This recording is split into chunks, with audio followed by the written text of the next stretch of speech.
எண்கள்ல கூட்டல் இருக்கு, கழித்தல் இருக்கு, பெருக்கல் இருக்கு, வகுத்தல் இருக்கு, ஏறுவரிசை இருக்கு, இறங்கு வரிசை இருக்கு, பெரிய எண் இருக்கு, சிறிய எண் இருக்கு, முன்னி இருக்கு, தொடரி இருக்கு. இதெல்லாம் எண்கள். இதுல எண்கள்ல எண் பெயர் இருக்கு, எண் உரு இருக்கு.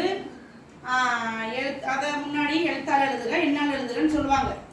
இப்போ எண்களை பத்தி படிக்கும் போது முகமதிப்பு இடமதிப்புன்னு நம்ம தெரிஞ்சுக்க போறோம். வணக்கம்.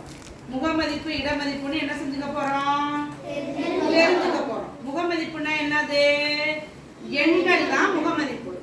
இடமதிப்புங்கிறது அங்கே அந்த நம்பர் எந்த இடத்துல இருக்குதோ அதுதான் இடமதிப்பு.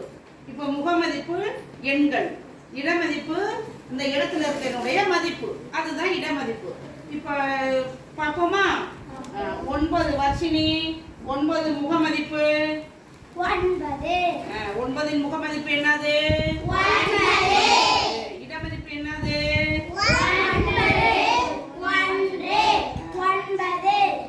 9 1 9. விஸ்வநாத் முகமதிப்பு என்னது? 8.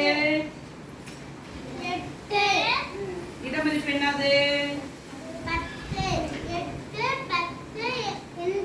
80. கோட். கிருஷியா 7 இன் முகமதிப்பு என்னது? இடமதிப்பு என்னது?